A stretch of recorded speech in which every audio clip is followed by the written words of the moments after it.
My name is Elena. I am 34 years old. I am a teacher at a primary school in Norwich, England. I have been married to Daniel for 9 years. He is a quiet, thoughtful man who works as an engineer. People always say he is the kind of man who listens more than he speaks. They're right. He listens. He forgives and he trusts me completely. But I have been keeping something from him for almost 10 years. I didn't mean to lie. I didn't plan for my life to turn out this way. But sometimes one mistake becomes many and then it becomes your whole truth. Before I met Daniel, I was in love with someone else. His name was Ray. We met during my last year at university. He had a big laugh and wild ideas. He wasn't like the quiet, careful people I grew up with. Ray was exciting. He wanted to open his own business, travel the world, live without rules. I loved him for that. He made me feel free. We were together for 2 years. We dreamed about moving to Manchester and starting a new life together. But my family didn't like him. His parents didn't like me either. They said we were too different. Different beliefs, different goals, different everything. I tried to fight for our relationship, but Ray changed. He became distant. Then one day he was gone. He left without a word. I tried calling, but his number didn't work. I sent messages, emails. Nothing came back. I thought my heart had stopped beating. Then a few weeks after Ray disappeared, I found out I was pregnant. I sat on the bathroom floor with the test in my hand, shaking. My parents would never accept a child from a man they didn't like. I didn't know where Ray was. I didn't even know if he would want the baby. So I stayed quiet. I cried for a few days and then tried to move on. That's when Daniel came into my life. He was kind and calm, the opposite of Ray. We met through a family friend at a dinner party. I didn't tell him I was pregnant. I didn't tell anyone. I was scared. But Daniel liked me. He started visiting often, bringing small gifts, asking about my day. I didn't love him. Not then. But he felt safe. When he asked me to marry him, I said yes. I told myself I could learn to love him. I thought maybe love wasn't always about passion. Maybe it could be about kindness, too. We got married quickly. I told Daniel that the baby was his. He believed me. He was so happy. When Leo was born, he held him like he had waited for that moment all his life. "He's perfect," he said. "He's ours." I wanted to scream the truth, but I couldn't. I watched him change nappies, make bottles, stay awake all night just to rock Leo back to sleep. Every day he gave his heart to that boy. Every day I kept my secret.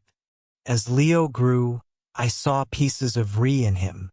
His dark hair, his sharp chin, the way he smiled when he got what he wanted. Daniel didn't notice. He thought Leo looked like me. And maybe he did a little, but I knew the truth. Every time Daniel kissed Leo's head or called him my little man, it hurt. I knew that love was built on my lie. Years passed. We became a normal family. We went to the park on Sundays. We took photos at the beach. We celebrated birthdays with chocolate cake and balloons. Daniel never doubted anything. He was a good husband even when I didn't deserve him. I was a good mother. I think I tried my best, but the guilt never left me. One day, everything changed. It was a Saturday. Leo had a school football match and Daniel and I were both there. We cheered and clapped as he ran across the field. Then, without warning, he collapsed. He fell to the ground and didn't move. The coach ran. I screamed. Daniel rushed to our son and held him. An ambulance came and we followed it to the hospital. The doctors said Leo needed blood quickly. They checked Daniel's blood type first. He agreed right away, but later the doctor returned with a strange look. "Are you sure you're the father?" he asked. Daniel stared at him. I froze. My hands were cold. The doctor explained that the blood types didn't match. He said it was medically impossible. Daniel didn't say a word. He just sat in the chair staring at the floor. That night, I told him everything. I told him about Ray, about how I found out I was pregnant, about why I lied. I cried the whole time. Daniel didn't stop me. When I was done, he stood up and walked into Leo's hospital room.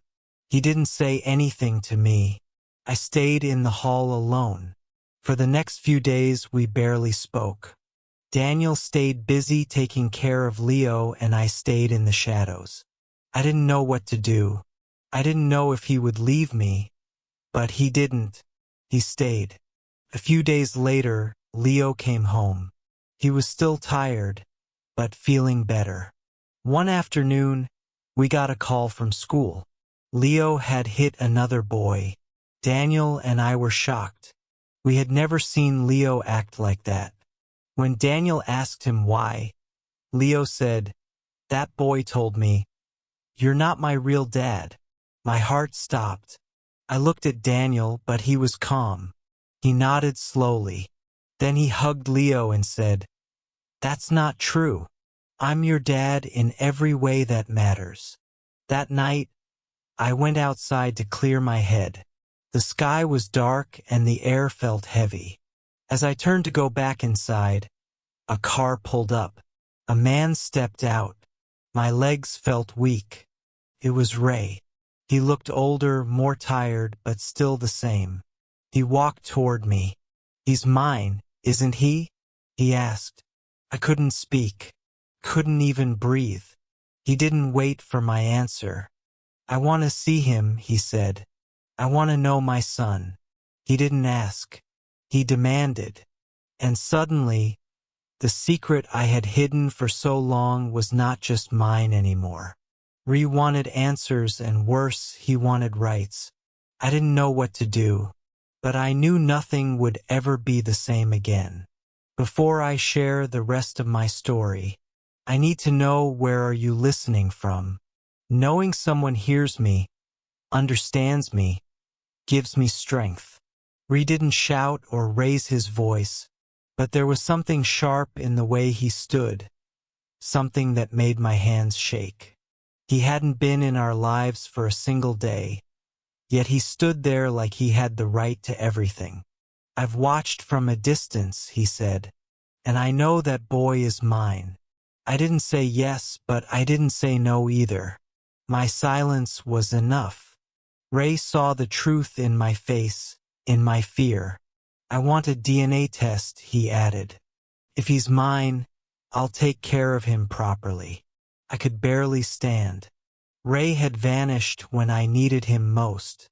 He left without asking what happened, without caring if I was okay. Now he wanted to come back, not for me, but for the child he never knew. I opened my mouth, but nothing came out. Then from behind me, the front door opened. Daniel stood there holding a mug in his hand. He saw Ray, saw me, and understood everything in 1 second. The three of us stood in the front garden like statues. Ray looked straight at Daniel. "We need to talk," he said. Daniel gave a short nod and stepped aside. "Come in," he said, his voice calm but cold. Inside, Ree sat on the edge of the sofa while Daniel stood by the window. I stood in the kitchen doorway, watching like a stranger in my own home. "I want to know my son," Ree said. "You can hate me, you can call me whatever you like, but I have a right to see him." Daniel didn't move.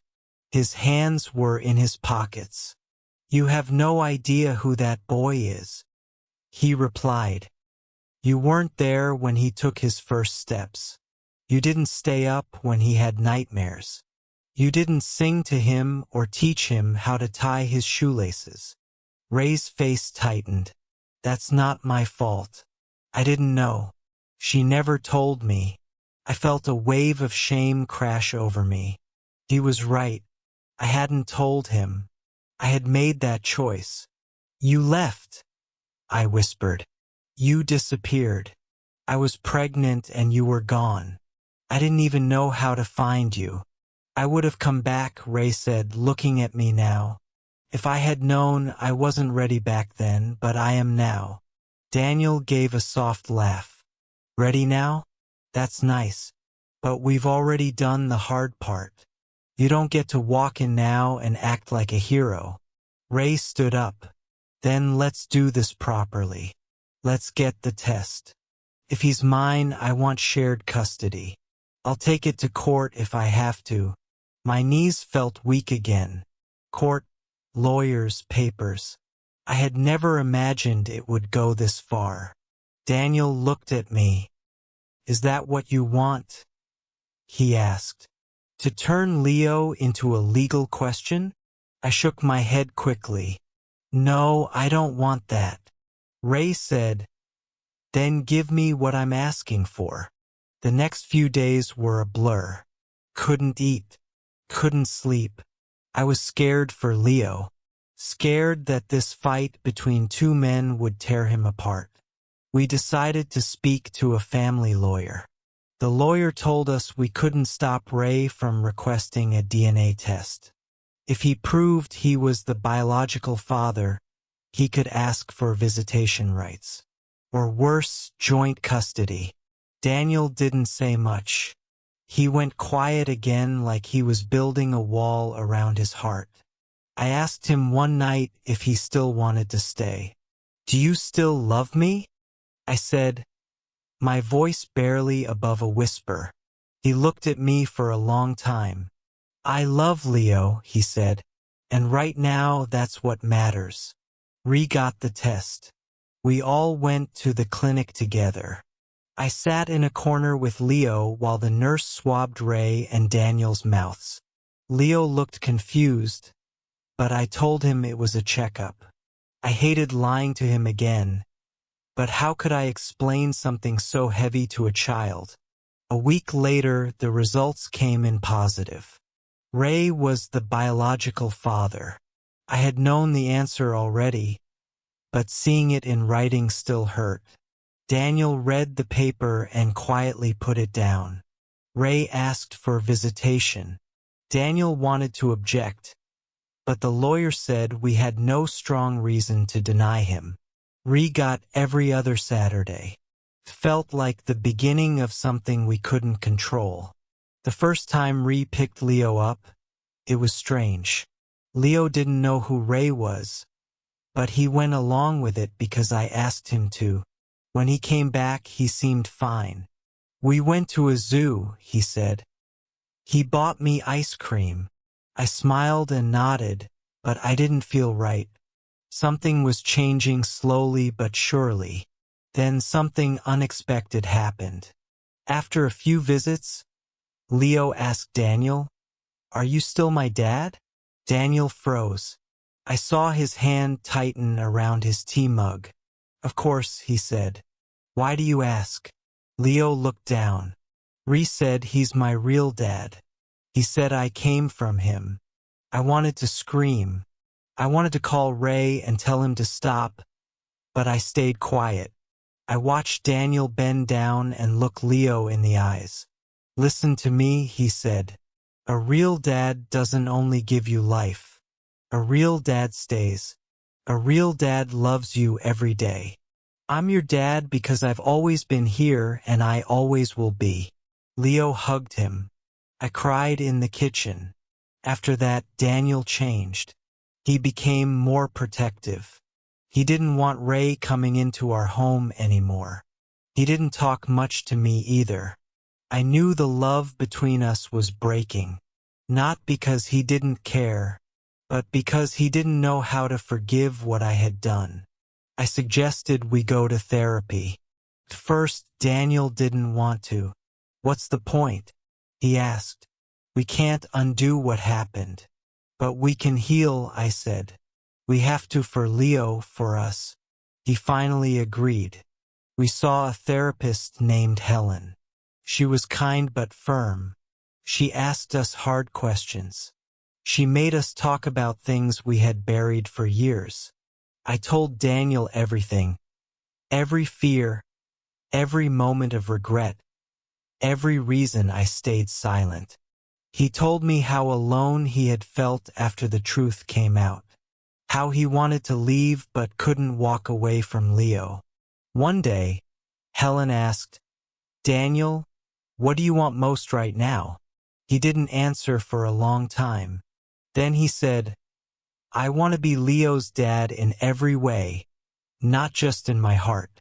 I want it written. I want to adopt him." I looked at him shocked. "Are you sure?" "I've never been more sure," he said. Ray refused at first. "He's my son," he said. "You can't erase me." Daniel replied, "We're not erasing you. We're choosing love. Leo deserves a father who is there every day." Ray didn't like it, but after a few more months, he agreed.